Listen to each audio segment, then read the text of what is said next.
Well, summer school has been running for 61 years. This is the 61st summer school, and I think the most important point about summer school is that it's open to all.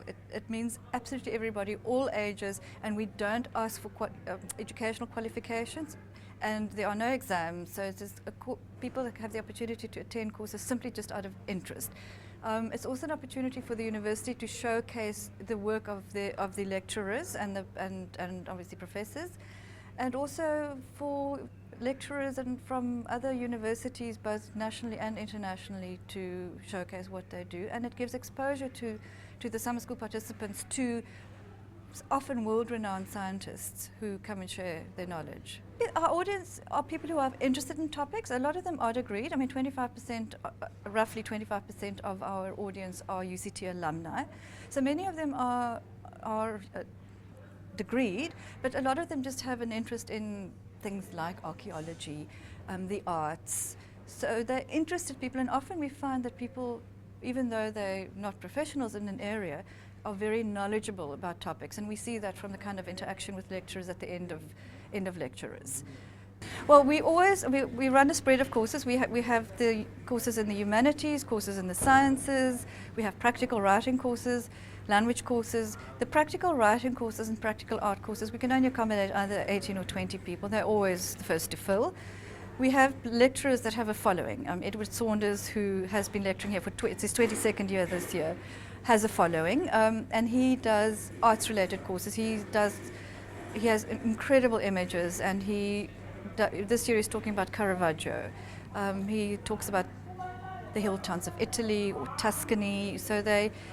But he has an in-depth knowledge of art, and this year's Caravaggio is about the artist Caravaggio. Will be beautifully illustrated. And we also have another workshop, the Colour Art Workshop, which is being taught by Paul Birchall, who is from England. He now lives in South Africa. He's an excellent artist and has also built up a following at the summer school. This is probably the fourth year, perhaps the fifth year that he's teaching for us, and people clamber to get into his class. He's an excellent, he was also having models, but he's an excellent painter, and he teaches people in a very traditional way.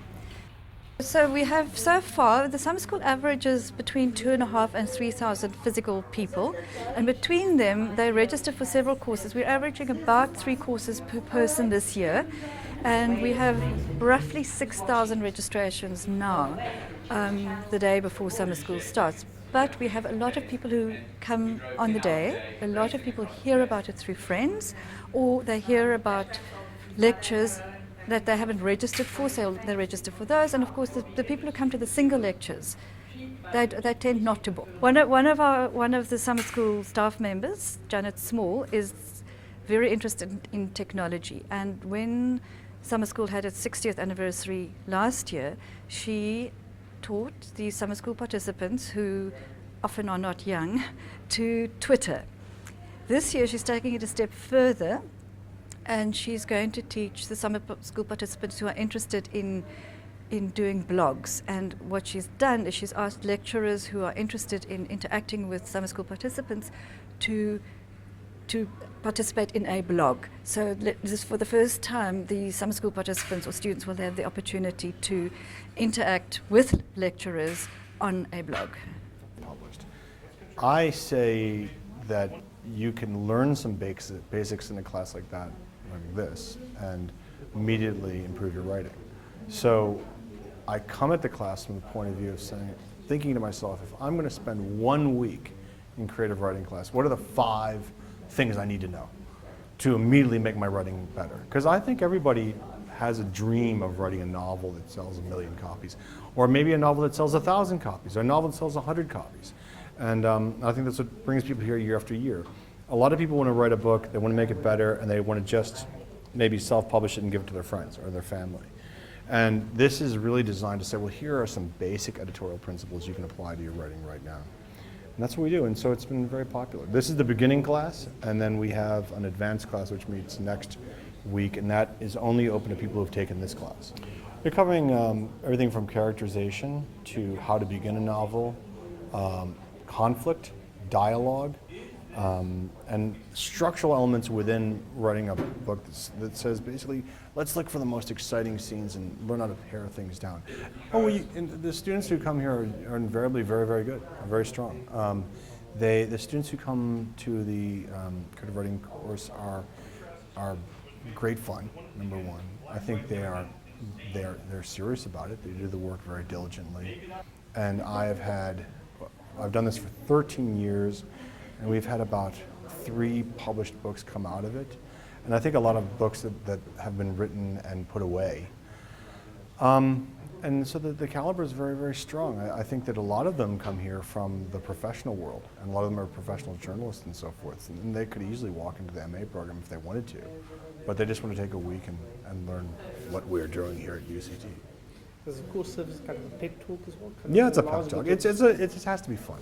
People are here at 7 o'clock at night. You know that you can't. I can't treat them the way I do the undergraduates and really mean to them and yell at them and mock them. You know, I can't do that. But it's you know, come here, talk about writing, but enjoy yourself, meet some fun people. Small assignments are handed out, and I think that's the most you can expect somebody over a week. You know, the idea is to strike a balance between learning and having fun. I'm going to run this next year as well for an ad for the next booking. So do you shake it up a bit every year? Do you try and add something new? We do. I change it. I keep the basics the same, but I do change the. I keep the course essentially the same, but I do change the notes from time to time. I don't let them have the notes online. I don't let them leave my computer. They only get written notes. I suppose they could photocopy them if they wanted to. And you know, over the years I've refined this from a very small set of notes and a very small set of lectures to something that's I think pretty strong, that I know works and I know has an effect. And I also really do believe that there are only so many principles of fiction that you can teach. And after that you start to lose people, and it gets to be too esoteric and it gets to be too hey, shoo, wow.